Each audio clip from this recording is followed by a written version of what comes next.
Welcome back to another episode of Jacksnax. Today we're going to talk about how to play a little higher octane blues shuffle than, it's definitely not traditional, but it's not metal. So it's like, how do we bring some of the California early 80s metal stuff into our blues vocabulary in a way that's kind of tasteful and appropriate for when a boogie woogie progression kind of goes into that last gear where you really want to be flashy and break away from some of the more traditional sounds that you may have been channeling up until that point.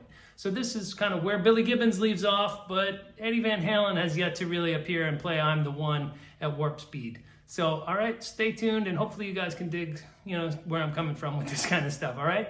Hang tight, and I'm going to show next week's lesson at the end of this as a little outro to hopefully entice you to tune in for the next installment. There are 3 of them, all right? They get progressively more intense, so hopefully you'll dig it. Take care. So here's the first lick.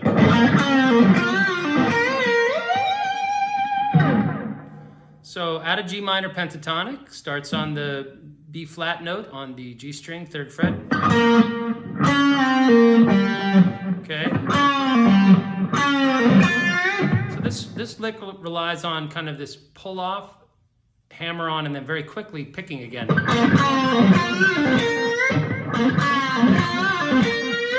Okay, see how it's creating that?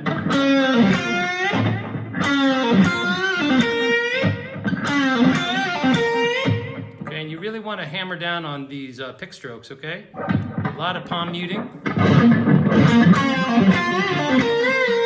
Then as we come back down to that B flat, we're going to slide up to F and bend up into the G note.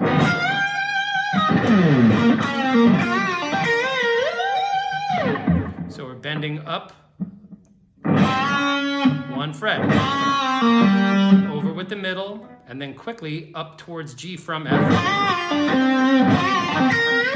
Okay, and then as we bend up towards C, we bring it back down, slide up, and up into G.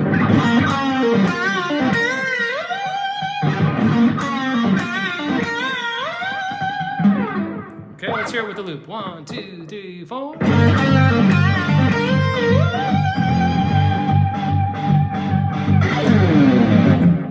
Nice. All right, that's the second part of the lick. Okay, we're going to come back up here to the B flat note, way up an octave higher from where we started here. We're going to bend a minor 3rd. So that's B flat, up to C sharp, back to B flat, back to G. Then we hit the F note on the B string here. Okay, back to G. Then we're going to do bending. Do a little bend from the flat 7 up to and hit again.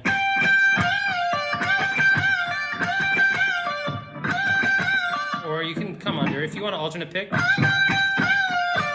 Okay, you're just doing it the one time.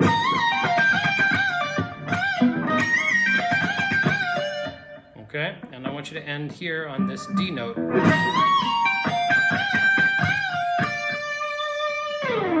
All right, and then we add the next part on. Now after we just played, we're going to take our middle finger and slide up here and do this. 1, 2, 3, and... All right, so that's...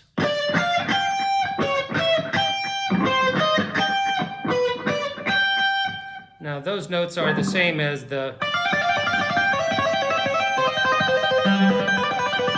kind of idea that Eddie would do.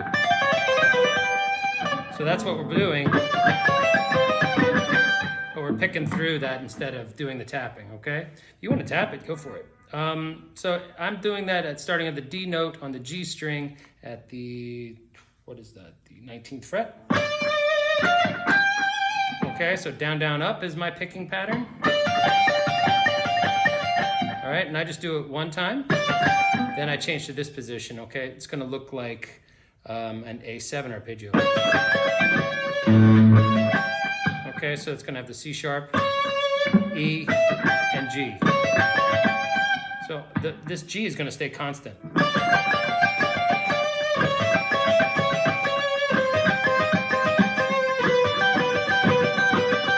Okay, you could practice it like that if you want to for a little bit, but ultimately you gotta switch after one, okay? Now I want you to practice it nice and articulate like that, especially that last one where you have to play two notes with the index finger. Okay, so we're gonna go down, down, up, then down, down, up with our pinky on the G note, okay?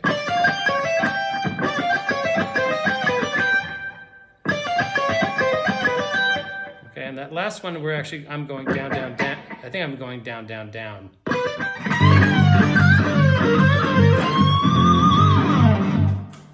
All right, so that's our next little chunk. It's this Hendrix-y thing where you bend up, grab the string, and then play it. You know, you're gonna bend up on the E string, and then grab the B string and bring it down. So you're pre-bending the B string, but it's just more of a coincidence, you know.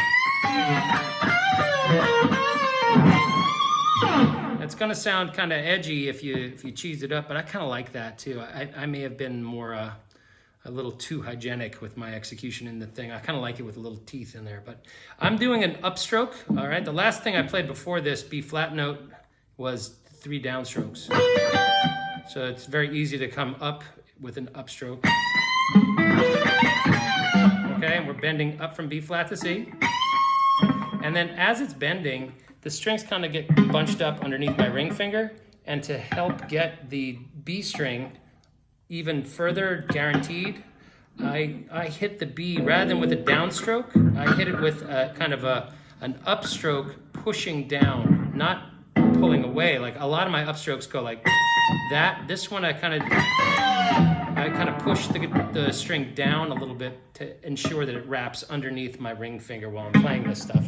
So I'll go and see while it's up there. If I hit it now down, it's kind of not really under there, it's too secure, okay? So I use that little I use a little bit of downward pressure, right? Because I've got some time.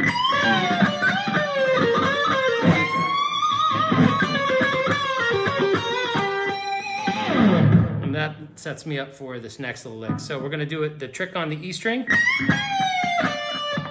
Come back to this D note, okay, 15th fret, index finger, then do the same trick again, but we release to the middle finger on the C note. All right, and then we're gonna go, so that feel on that is down,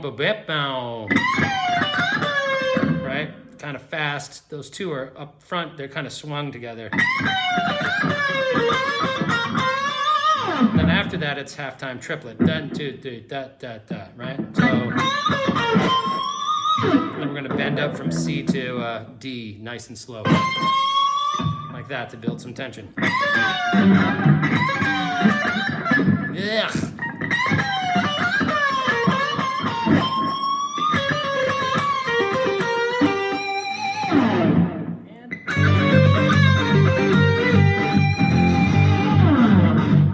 That's the last of it. So we just played, so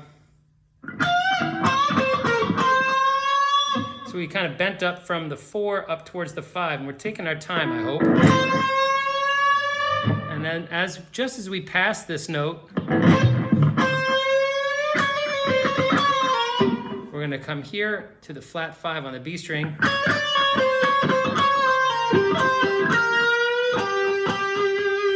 Okay, those are the notes. So that's flat 5.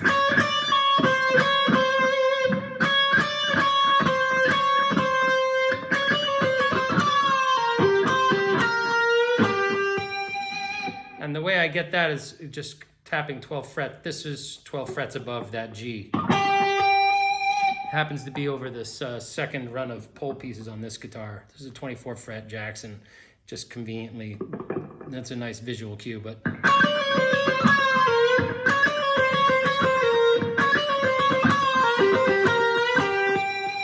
So 1, 2, 3, 4.